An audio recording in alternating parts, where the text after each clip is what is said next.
हृदयी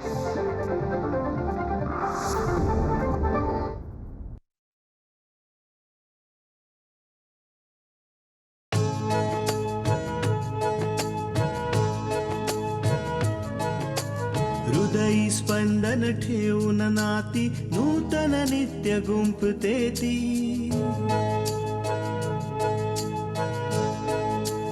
हो हृदयी स्पंदन ठेवून नाती नूतन नित्य गुंफते ती. अंगणाची किरणे होऊन घरटे स्वर्णिम करते ती. स्मित फुलवून अधरांवरती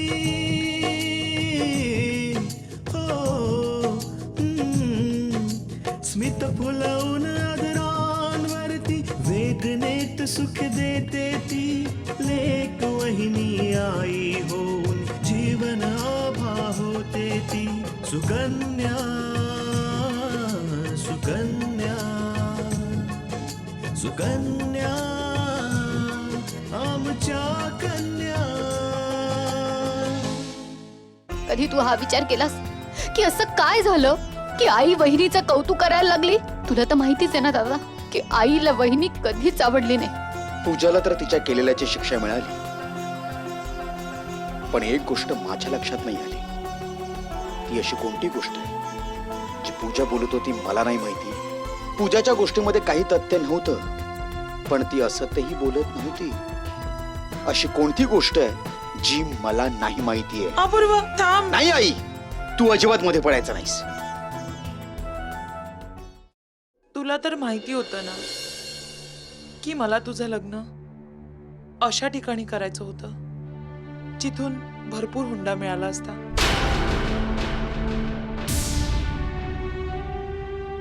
पण तृष्णा जेव्हा इथे आली तेव्हा रिकाम्या हाताने आली. चूक तर झाली, पण तुझ्याकडून नाही, तुझ्या बाबांकडून. बाबांकडून? बाबांकडून अशी कुठली चूक झालीये? त्यांची ही चूक आहे की त्यांनी तुला 4 कपड्यांबरोबर पाठवलं. अरे त्यांनी हा पण विचार नाही केला की मी माझ्या मुलाला MBA करायला किती पैसा खर्च केलाय, किती कष्ट घेतलेत. ते पण यासाठी का की त्याचं लग्न गरीबाच्या घरात व्हावं. खूप प्रयत्न करूनही तुझ्या बाबांच्या आधारामुळे तृष्णा नाही गेली. या घरात तृष्णाच्या विरुद्ध कोण कारवाया करणार? तुझी आई. तृष्णा बरोबर जो काही व्यवहार होतोय ना त्याला जबाबदार तृष्णा नाहीये, कल्याणी आहे. मी मान्यच नाही करू शकत. आई असं का करेल? तुझ्या आईला ह्या गोष्टीचं दुःख आहे की तृष्णा तिच्या बरोबर खूप सारा हुंडा घेऊन नाही आहे. आणि ह्या गोष्टीचा सूड ती तृष्णाला घराच्या बाहेर काढून घेते. तुझ्या बाबांच्या आधारामुळे तृष्णा नाही गेली. मग मी विचार केला की काहीतरी असं करायचं ज्यामुळे तुम्हा दोघांचा घटस्फोट होईल आणि मी तुझं दुसरं लग्न करून देईन.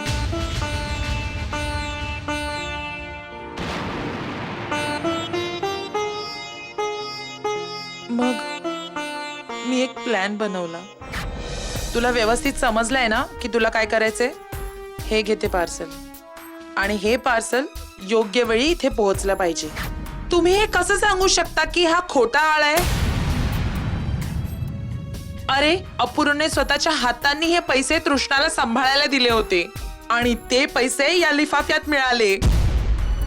आणि या लिफाफ्यात तृष्णाच्या माहेरच्यांचा पत्ता लिहिलाय. माझी ही चाल तुझ्या पप्पांनी ओळखली होती. हा तोच कुरिअरवाला मुलगा आहे ज्याला तृष्णाच्या घरचा पत्ता सापडत नव्हता आणि जो पैशाने भरलेलं पाकिट तुला इथे परत देऊन गेला होता. कामाचं काय ते बोला. वायफळ गप्पा मला आवडत नाहीत. मग कामाची गोष्ट अशी आहे की तृष्णाला परत ह्या घरात आणावं लागणार आहे. मग त्यांनी मला धमकावलं की मी तृष्णाला परत बोलवलं नाही तर ह्या सगळ्या गोष्टी तुला सांगून टाकतील.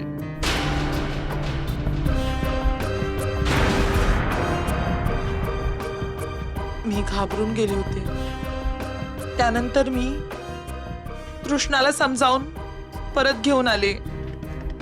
पण तृष्णा घरी आल्यानंतरही मी तिला मनापासून स्वीकारलं नव्हतं.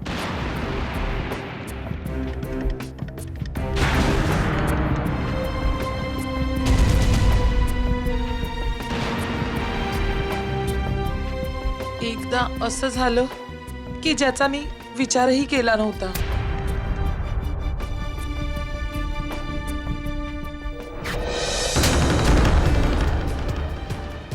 तुला काय वाटलं मला काही माहिती नाहीये? तुझी हिम्मत कशी झाली माझ्या आईशी असं बोलायची?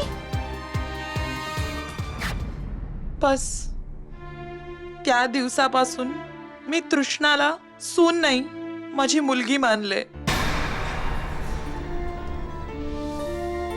मी मान्य केलेलं की मी तृष्णाबरोबर खूप चुकीचं वागले. मला कळून चुकलेलं की माझी चूक झालीये. मग सगळं चांगलं चालू होतं. बस पूजाला या गोष्टीचा सुगावा लागला आणि तीच या गोष्टीबद्दल बोलत असायची.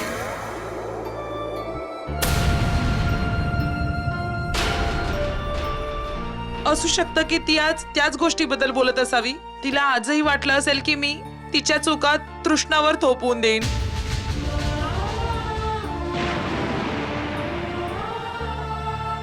मी तृष्णाला नाही वाचवणार, पण आता असं नाही करणार मी. आता मी एक क्षणही तृष्णाला अन्याय सहन करायला देणार नाही.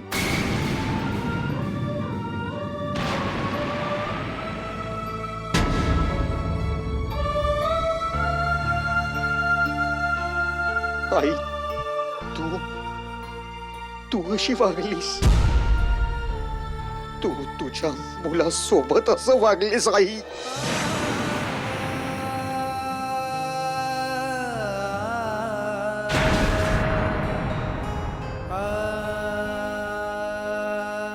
मी तुला माझी देवी समजत होतो. तुझ्या प्रत्येक गोष्टीला मी खरं मानायचो आणि तू माझी आई माझ्या बरोबर अशी वागली का? का आई, का? अपूर्व, त्यावेळेला मला वाटत होतं की मी जे करते ते तुझ्यासाठी करते, तुझ्या आनंदासाठी करते.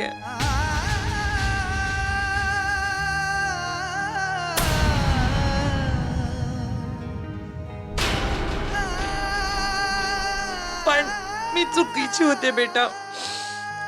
मला माफ कर रे. मी माफ करू तुला? मी तुला माफ करू? ठीक आहे, मी तुला माफ करतो. पण त्यांचं काय?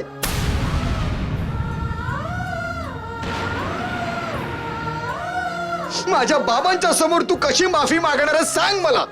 मी त्यांच्याशी पण सगळं बोलले होते बेटा, आणि सगळं सत्य कळल्यानंतरही त्यांनी मला माफ केलेलं. मी नाही म्हणत आई की तू बाबांना पण सगळं काही खरं खरं सांगितलं असेल म्हणून.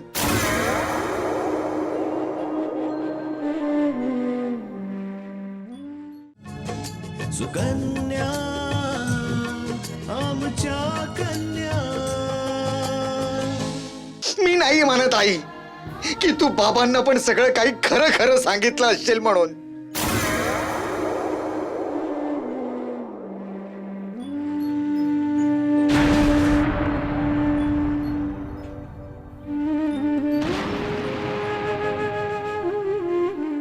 आई, मला तुझी प्रत्येक गोष्ट आता खोटी वाटायला लागली. अपूर्व, नाही आई, नाही, नको घेऊस तुझ्या या तोंडातून माझं नाव.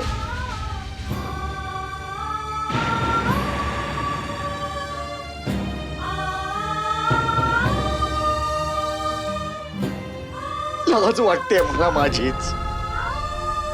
किती वेडा होतो मी. या खोट्या बाईवर मी विश्वास ठेवत आलो आयुष्यभर. तिची प्रत्येक गोष्ट मानत आलो मी.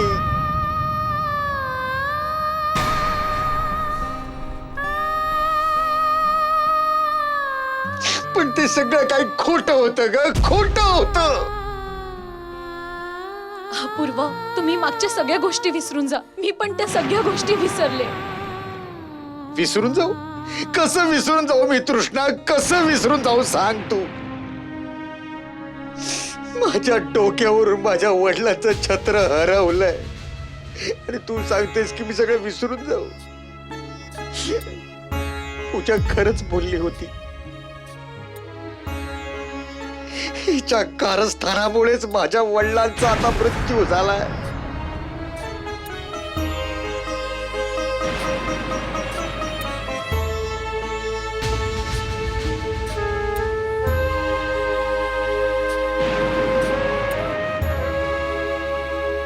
आई, तुझ्याचमुळे माझ्या बाबांचा मृत्यू झालाय. तुझ्याचमुळे झालाय तो.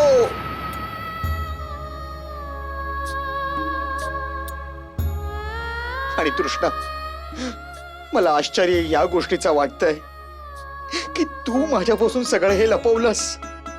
का तृष्णा? का? का मला अंधारात ठेवलंस तू तृष्णा? का? मी तुम्हाला सगळं सांगणार होते, पण तेव्हा तुम्ही माझं काहीच ऐकलं नाही.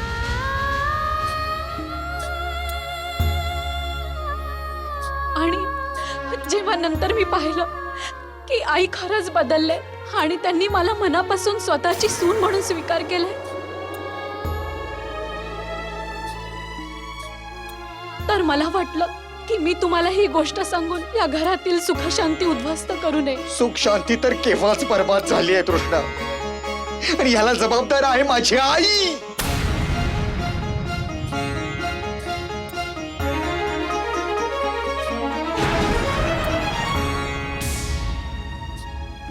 पूर्ण आयुष्यभर तर माझ्या वडिलांना कधी सुख नाही देऊ शकली, आणि आज जिवंतपणीच तुम्हाला मारून टाकलंय साई.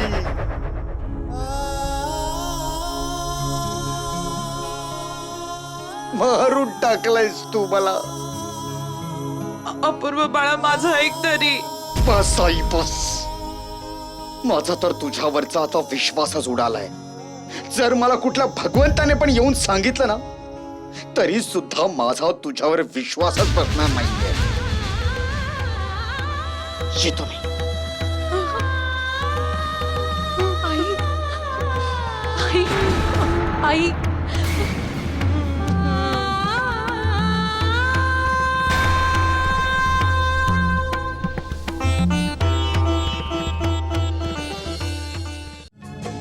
सुकन्या आमच्या कन्या.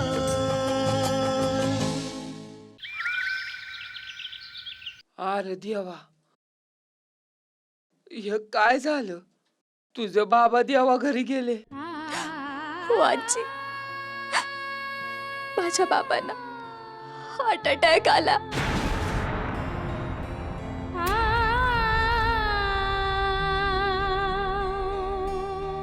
आणि माझ्या घरच्यांनी त्यांच्या मृत्यूला कारणीभूत मला ठरवलंय, वहिनीच्या सांगण्यावरून.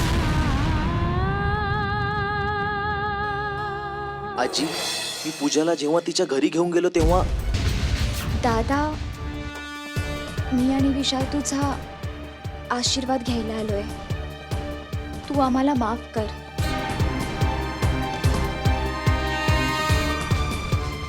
एक पाऊल पण पुढे नको टाकूस, नाहीतर मी विसरून जाईन की तू माझी बहीण आहेस. पण दादा, तुला मला सांगावंसं नाही वाटलं? तू मला न सांगताच. दादा, मी या घराची मुलगी आहे. ते माझेही बाबा होते. अच्छा, आता आठवण येते तुला बाबांची? तेव्हा कुठे गेली होती बाबांची आठवण जेव्हा तू त्यांना सोडून गेली होतीस? जेव्हा पळून जाऊन तू लग्न केलं होतास तेव्हा कुठे गेली होती बाबांची आठवण? जेव्हा आम्ही तुझ्या लग्नाचे स्वप्न रंगवत होतो तेव्हा तर तू या माणसाबरोबर पळून गेली होतीस. तेव्हा नाही आली तुला बाबांची आठवण? पूजाच्या चुकांना कधीच माफी नाही मिळणार. पूजा या घरात कधीच नाही येणार.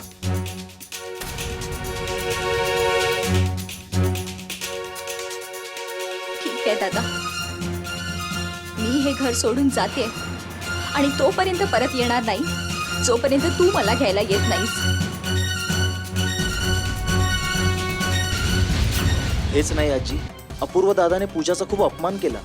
तिला घरातून बाहेर काढलं आणि बोलले आजपासून या घरात परत दिसू नकोस.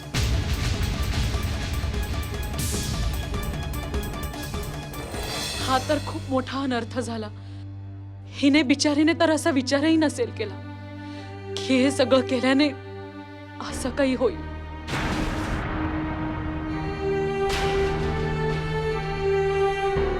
आम्ही स्वप्नातही विचार नव्हता केला की तुला आणि विशालला एका लग्नाच्या नात्यात कायमचं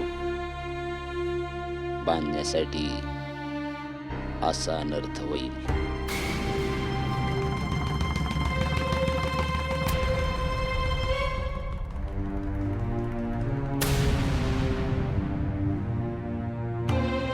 आमच्यावर विश्वास ठेव सुनबाई. जर आम्हाला या गोष्टीची जराशी कल्पना असती तर आम्ही हे लग्न अशा पद्धतीनं नसतं होत. तुमची काही चूक नाहीये बाबा. चूक तर त्या लोकांची आहे. तुम्ही तर मला माझा आनंद देणार होता. वय नाही तर काय. जर तुझ्या घरचे तयार झाले असते हा तर आम्ही तुझं लगीन ईशाल संग वाजत गाजत केलं असतं. तर तुझी ती वहिनी हो आजी, हे सगळं ना त्या तृष्णा वहिनीमुळेच झालंय.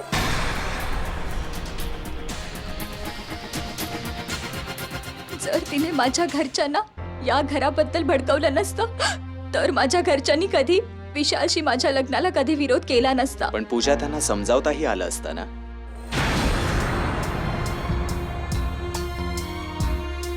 मला म्हणायचंय की कमीत कमी तू आपल्या आई वडिलांना तर समजवू शकली असतीस ना. मी समजवण्याचा प्रयत्न केला होता पण ते कोणीच ऐकून घ्यायला तयार नव्हते. ते लोक तर फक्त तृष्णा वहिनीवरच विश्वास ठेवणार होते. पण पूजा, यावेळी तू तुझ्या आईजवळ असायला हवं. तिला तुझी खूप गरज आहे. ऐकलं नाहीस हा कसा अपूर्वने या दोघांचा अपमान केलाय. आता सांग, त्यांचा अपमान झाला तर ती कशी राहील बिचार तिथं. अरे करावं कोणी न भरावं कोणी. समद खापर धरून आमच्या सुनेच्या डोक्यावर फोडलं. मी बहिणीला कधीच माफ नाही करणार. तिने माझ्यापासून सगळं हिरावलं. माझी आई, माझे बाबा, माझा दादा.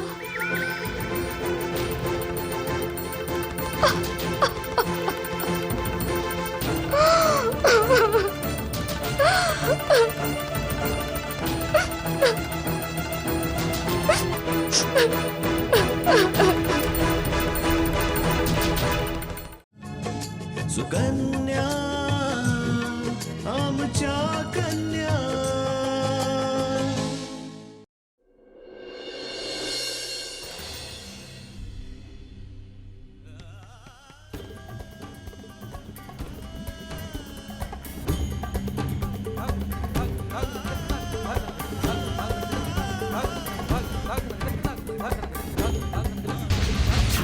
कधी तू विचार करण्याचा प्रयत्न केलास की असं काय झालं की आईने तृष्णा वहिनीला स्वीकार केलं? असं काय झालं आई तृष्णा वहिनीचं कौतुक करायला लागली?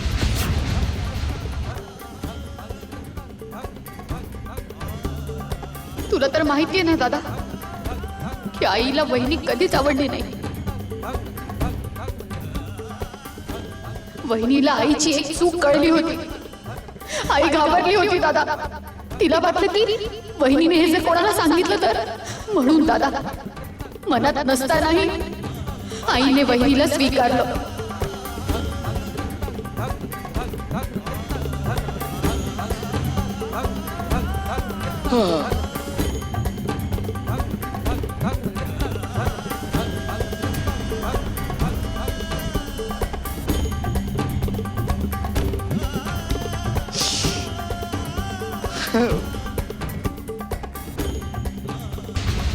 खरं सांगायची एवढीच हौस आहे तुला, मग तू दादापासून एवढं सत्य का लपवलंस?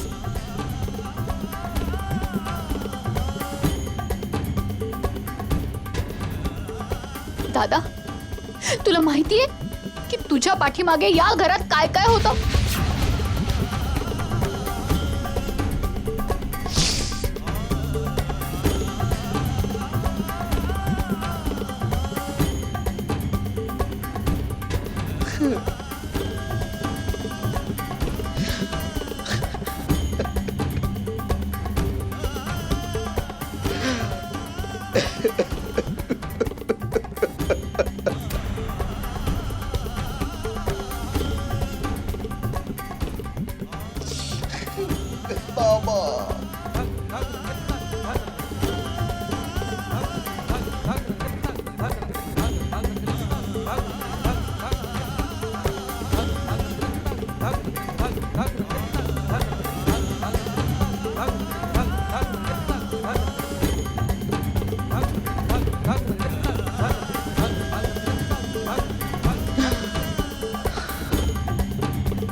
अपूर्व,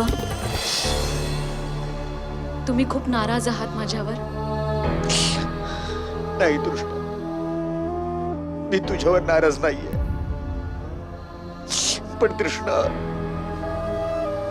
आज मला असं वाटतंय की मी या घराचा भागच नाहीये. या घरात मला काही स्थानच नाहीये. नाही अपूर्व, असं बिलकुल नाहीये. हे घर पण तुमचे आणि आम्ही सगळे पण तुमचे आहोत. नाहीये हे माझं घर. हे जर घर माझं असतं तर तुम्ही माझ्यापासून हे एवढं सगळं लपवलंच नसतं.